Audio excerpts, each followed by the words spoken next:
Imagine living in ancient Rome, where powerful leaders ruled over lands stretching as far as the eye could see. Messengers and officials traveled from city to city, bringing news of events, people, and problems. Everything was carefully recorded: battles, laws, rulers, and even unusual people who attracted large crowds. One of these people was Jesus of Nazareth.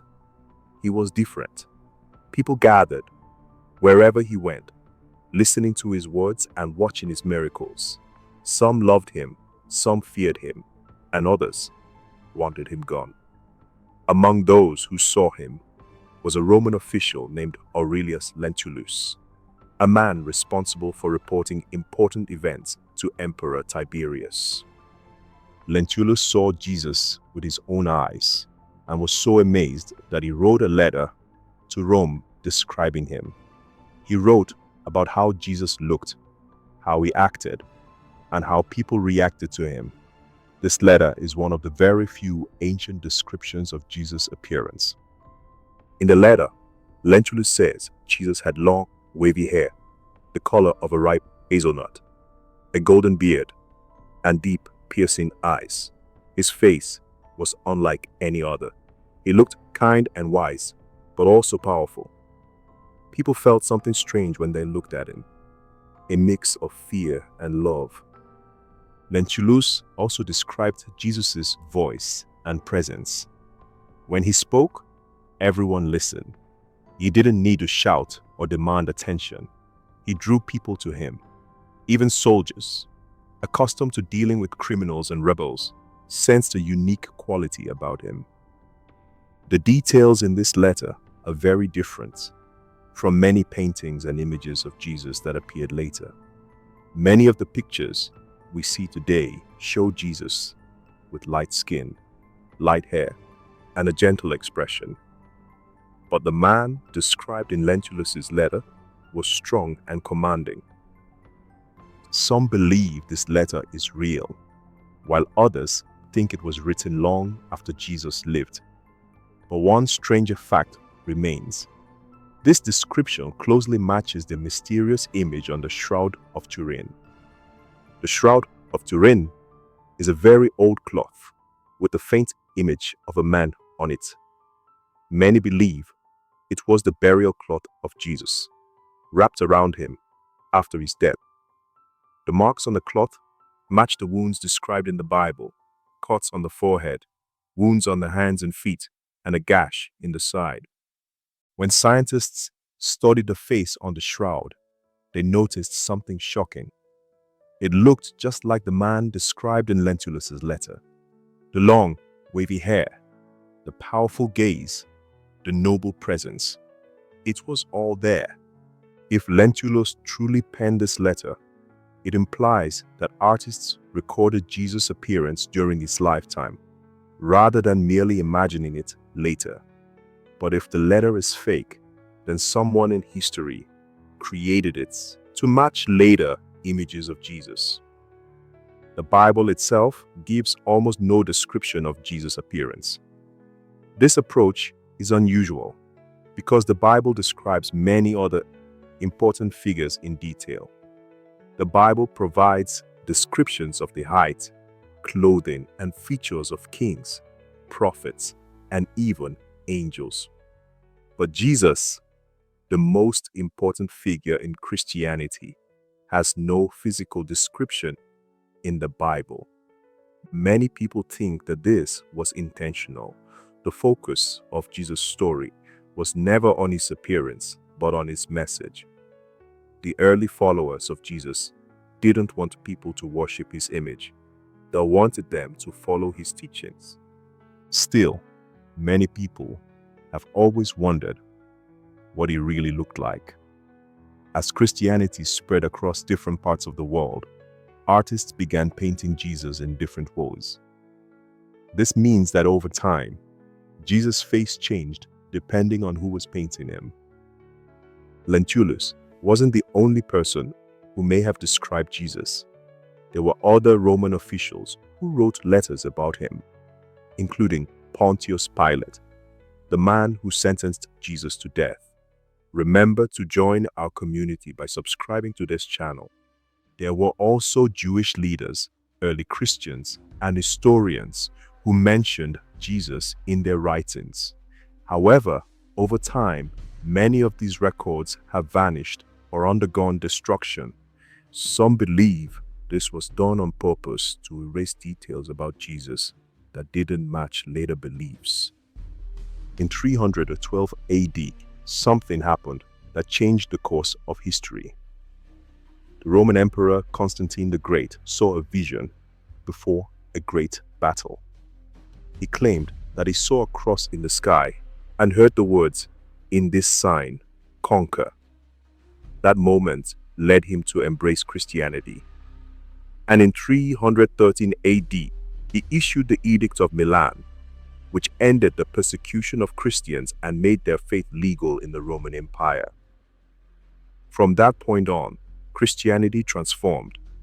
It spread through Europe, merging with cultures, traditions, and artistic styles. But something else happened too. The image of Jesus began to change. For the first 3 centuries after Jesus' crucifixion in 30 to 33 AD, Christians avoided making images of him. They feared that any physical representation of Christ would lead to idol worship, a practice strongly condemned in Jewish tradition. But once Christianity became the dominant religion of the empire, artists began creating visual depictions of Jesus. And over time, his appearance was altered to fit the ideals of different civilizations. In the style of an official Roman report, the letter of Lentulus presents a description of Jesus. The letter claims that Jesus had wavy chestnut-colored hair, piercing blue-gray eyes, a strong and noble face, and a commanding presence. But this portrayal is very different from how early Christians originally depicted him. In the catacombs of Rome, some of the first images of Jesus, painted between 200 and 300 AD, show him as a young, beardless man with short hair, dressed like a Roman philosopher. This style was heavily influenced by Greek and Roman artistic traditions, where philosophers and gods like Apollo were depicted as youthful and divine. But after Constantine's rise to power, depictions of Jesus changed.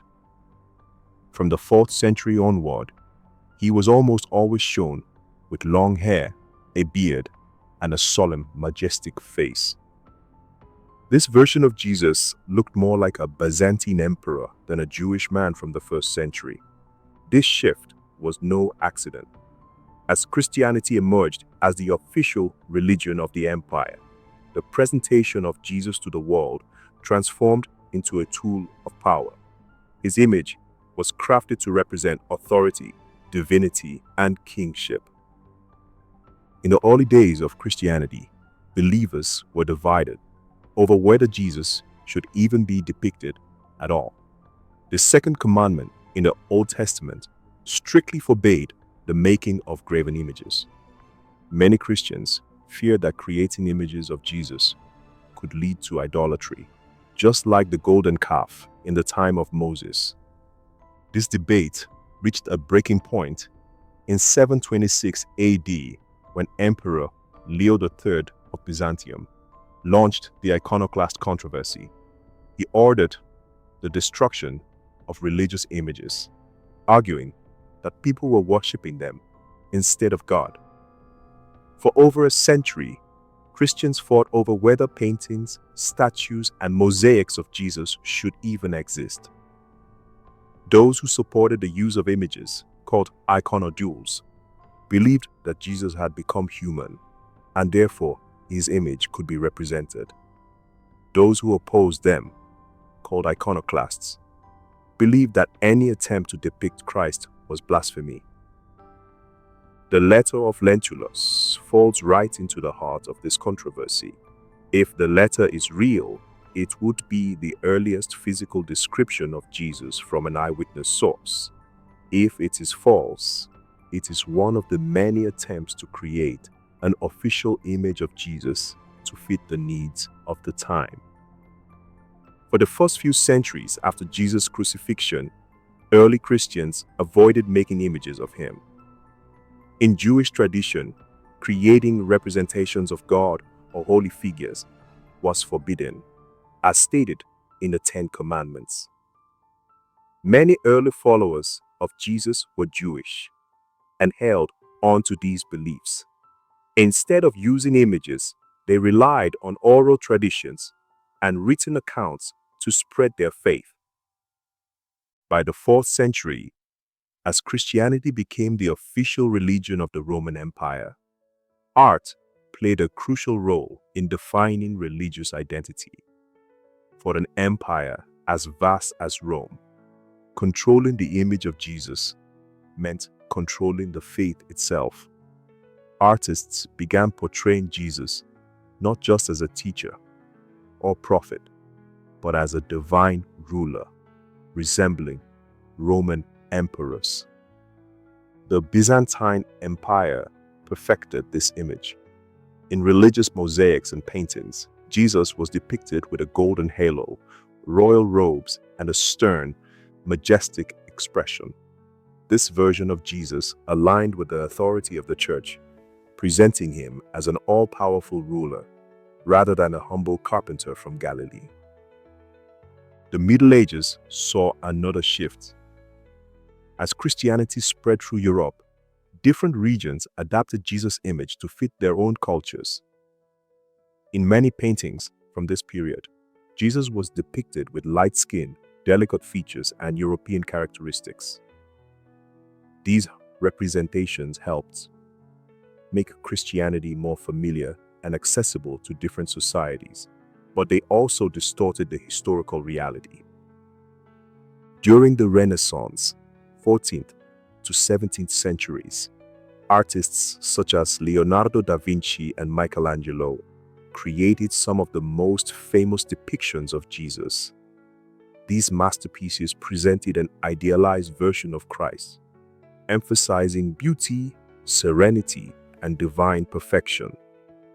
While these works remain influential, they are based on artistic interpretation rather than historical fact. The letter of Lentulus, however, tells a different story, a depiction of Jesus that does not align with later European portrayals. This version of Jesus reflects the physical characteristics of a Middle Eastern man, closer to how he would have actually looked in the 1st century. Across different civilizations, religious figures have been reshaped to reflect local traditions and societal values. This phenomenon is not unique to Christianity. In Africa, depictions of Jesus often emphasize darker skin and African features, reinforcing the idea that Christ's message is universal and not tied to one ethnicity.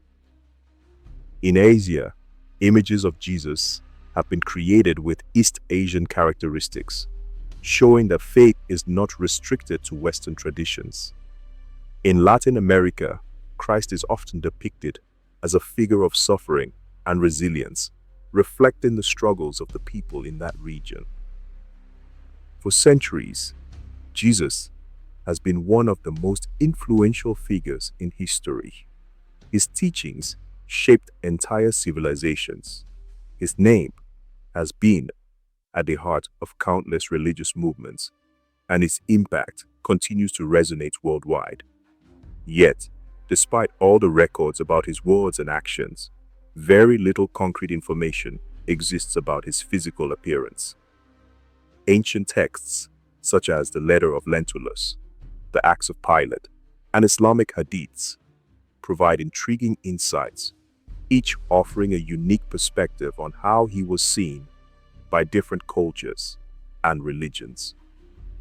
The letter of Lentulus describes Jesus as a man of striking appearance, with wavy chestnut-colored hair, a beard, piercing eyes, and a presence that commanded both respect and awe. This account presents him as a figure of nobility, radiating both wisdom and authority. Though its authenticity remains disputed, the letter paints an image of Jesus that aligns with later artistic depictions rather than historical accuracy. In contrast, the Acts of Pilate, also known as the Gospel of Nicodemus, do not focus on his physical traits. Instead, it highlights how Jesus influenced those around him, including Roman officials and guards, with his composure and supernatural presence. In the 4th or 5th century, this account suggests that his true power was his being, not his appearance. Many who encountered him felt an unexplainable mixture of fear and admiration. Are you enjoying the story? Support our channel by clicking the subscribe button. Islamic traditions also contain descriptions of Jesus, known as Isa in Arabic, portraying him as a humble and modest prophet rather than a divine figure. According to various hadiths and Quranic interpretations, Jesus was of medium height, had a tan or reddish-brown complexion, and had straight hair.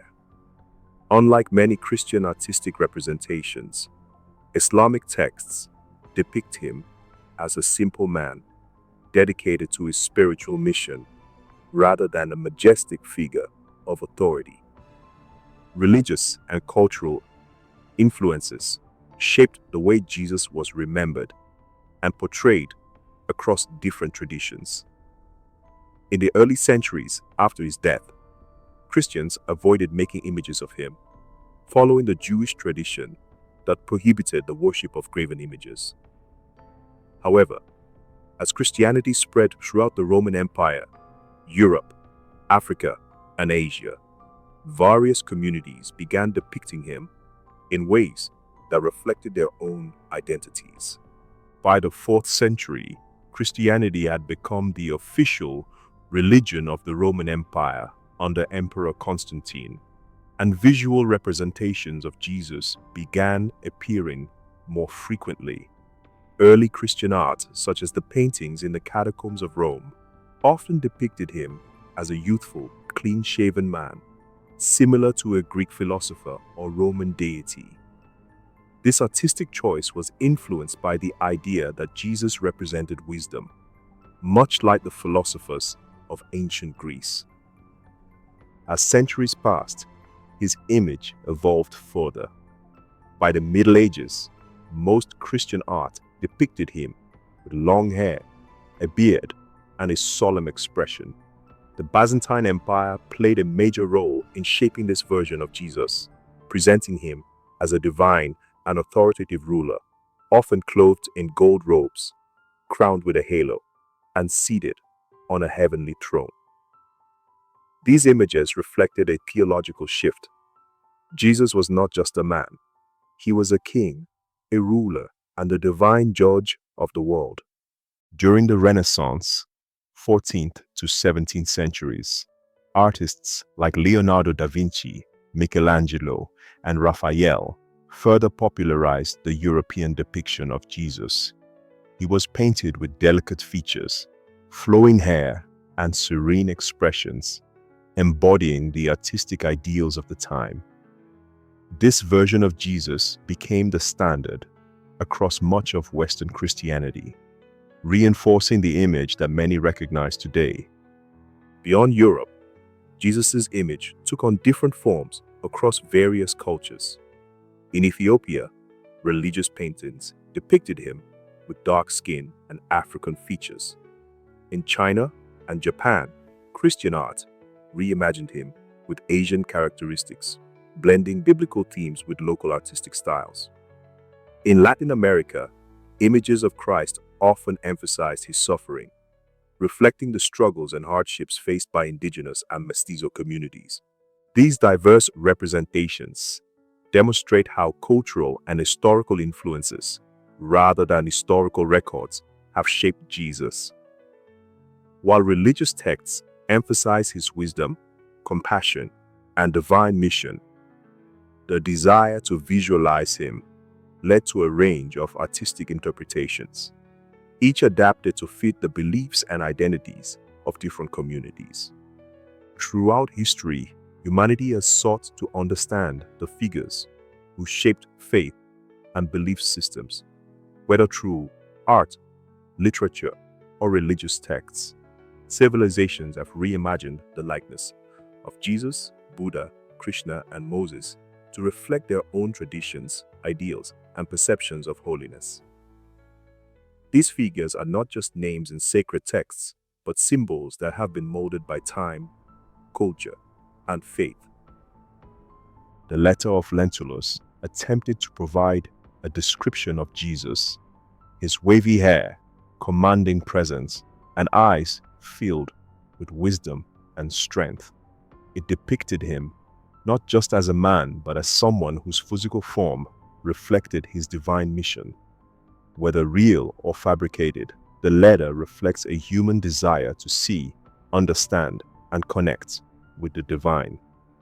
Other historical documents, including the Acts of Pilate and Islamic hadiths, further reveal how different traditions have shaped the image of Jesus.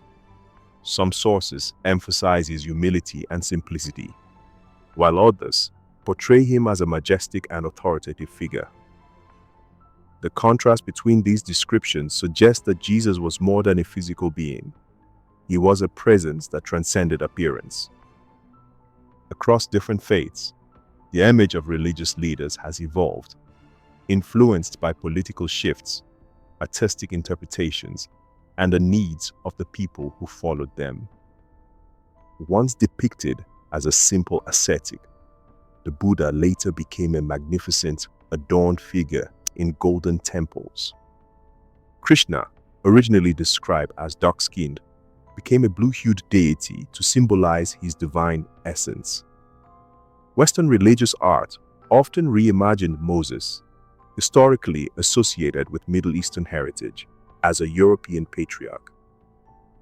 If you are enjoying this story, consider clicking super. Thanks. Your support helps us bring more topics like this to life. These transformations bring to light a profound insight. Depictions of religious figures often reflect faith and meaning, rather than historical accuracy. For centuries, people have adapted, reshaped, and reinterpreted their spiritual leaders to fit their own time, culture, and personal connection to the divine. Faith does not require an exact physical representation of its central figures. What matters is the wisdom, the teachings, and the impact they left behind. The quest to define what Jesus or any religious figure looked like is ultimately less important than understanding what they stood for. Their influence endures, not because of how they were drawn, painted, or sculpted, but because of what they taught and the legacy they left behind. For centuries, civilizations have debated, altered, and reinterpreted the identity of Jesus. The letter of Lentulus, the Acts of Pilate, Islamic accounts, and countless artistic depictions all offer a piece of the puzzle, yet none can claim to hold the definitive answer. What remains undeniable is that Jesus, regardless of how he was physically described, changed the world. The real power of religious figures does not lie in their image, but in the way they inspire and transform lives.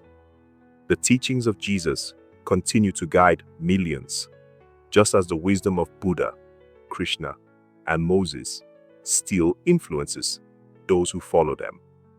Whether depicted as a European icon, an Asian sage, or a Middle Eastern prophet, Jesus' message of compassion, justice, and faith remains unchanged. Religious identity is more than an image. It is a connection to something greater than history, art, or personal belief. The fact that so many cultures have reshaped their spiritual leaders to fit their own identities only proves that faith is something deeply personal yet universal at the same time. Thanks for watching. Join our community by subscribing to this channel. Until the next video.